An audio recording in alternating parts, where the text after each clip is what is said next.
আজকে ক্লাস 10-এর ইতিহাস বইয়ের পঞ্চম অধ্যায় আলোচনা। পঞ্চম অধ্যায়ে কী রয়েছে? বিকল্প চিন্তা ও উদ্যোগ, 19 শতকের মধ্যভাগ থেকে 20 শতকের প্রথম ভাগ পর্যন্ত বৈশিষ্ট্য ও পর্যালোচনা। পঞ্চম অধ্যায়ের প্রথম প্রশ্ন রয়েছে, অনুশীলনীর প্রথম প্রশ্ন রয়েছে, ভারতে হাফ টোন প্রিন্টিং পদ্ধতি প্রবর্তন করেন। এ রয়েছে দেখো উপেন্দ্রকিশোর রায়চৌধুরী, বি রয়েছে সুকুমার রায়, সি রয়েছে পঞ্চানন কর্মকার, ডি রয়েছে দেবেন্দ্রনাথ ঠাকুর। তো এখানে সঠিক উত্তর এ, উপেন্দ্রকিশোর রায়চৌধুরী। 2 নম্বরে রয়েছে বিশ্বভারতী প্রতিষ্ঠা করেন। এ রয়েছে ঈশ্বরচন্দ্র বিদ্যাসাগর, বি রয়েছে রবীন্দ্রনাথ ঠাকুর, সি রয়েছে স্বামী বিবেকানন্দ। সঠিক উত্তর বি, রবীন্দ্রনাথ ঠাকুর। 3 নম্বর প্রশ্ন রয়েছে, বেঙ্গল টেকনিক্যাল ইনস্টিটিউট প্রতিষ্ঠিত হয়। এ রয়েছে 1905, বি রয়েছে 1906, সি রয়েছে 1911, ডি রয়েছে 1912। তো এখানে সঠিক উত্তর বি, 1906। এবার সংক্ষিপ্ত প্রশ্নাবলী, একটি বাক্যে উত্তর দিতে হবে।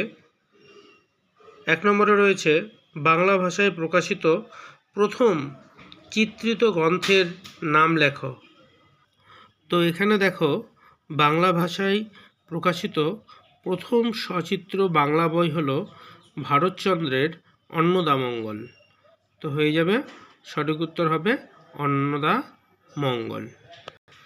আরেকটু এখানে বলি, এই বইয়ে যে ছবি এঁকেছেন তিনি হলেন শিল্পী রামচাঁদ রায়। রামচাঁদ রায় তিনি এই বইয়ে বিভিন্ন যে ছবিগুলো আছে সেগুলো এঁকেছেন। দেখো 2 নম্বর প্রশ্নে রয়েছে, বর্ণপরিচয় কে রচনা করেন? এটা খুবই সোজা, বর্ণপরিচয় ঈশ্বরচন্দ্র বিদ্যাসাগর রচনা করেন। দেখো এখানে রয়েছে বিদ্যাসাগরের বর্ণপরিচয়, তাহলে ঈশ্বরচন্দ্র বিদ্যাসাগর বর্ণপরিচয় লেখেন। বর্ণপরিচয় প্রকাশিত হয় 1855 খ্রিস্টাব্দে। ঠিক ভুল নির্ণয় করতে হবে। 1 নম্বরে রয়েছে, বাংলায় লাইনোটাইপ প্রবর্তন করেন বিদ্যাসাগর। এটি ভুল, কারণ ষাট তৈরি করেছিলেন বিদ্যাসাগর। 2 নম্বরে রয়েছে, দেবেন্দ্রনাথ ঠাকুর বোলপুরে শান্তিনিকেতন আশ্রম প্রতিষ্ঠা করেন। এটিও ভুল, কারণ দেবেন্দ্রনাথ ঠাকুর না, রবীন্দ্রনাথ ঠাকুর বোলপুরে শান্তিনিকেতন আশ্রম প্রতিষ্ঠা করেন। চলো এবারে স্তম্ভ মেলাই। সিতে রয়েছে স্তম্ভ মেলানো, ক স্তম্ভের সঙ্গে খ স্তম্ভ মেলাতে হবে। দেখো ক স্তম্ভে প্রথমে 1 নম্বরে রয়েছে সম্বাদ প্রভাকর, তাহলে সম্বাদ প্রভাকরের সঙ্গে যুক্ত হচ্ছে ঈশ্বরচন্দ্র গুপ্ত। তাহলে ক স্তম্ভের 1-এর সঙ্গে খ স্তম্ভের ডি। 2 নম্বরে রয়েছে দেখো শ্রীরামপুর মিশন, শ্রীরামপুর মিশনের সঙ্গে খ স্তম্ভের সি, উইলিয়াম কেরি। 3 নম্বরে রয়েছে দেখো সংস্কৃত প্রেস, এই 3-এর সঙ্গে হবে বি, বাবুরাম। 4 নম্বরে রয়েছে জগদীশচন্দ্র বসু, জগদীশচন্দ্র বসুর সঙ্গে হবে হচ্ছে খ স্তম্ভের এ, বসু বিজ্ঞান মন্দির।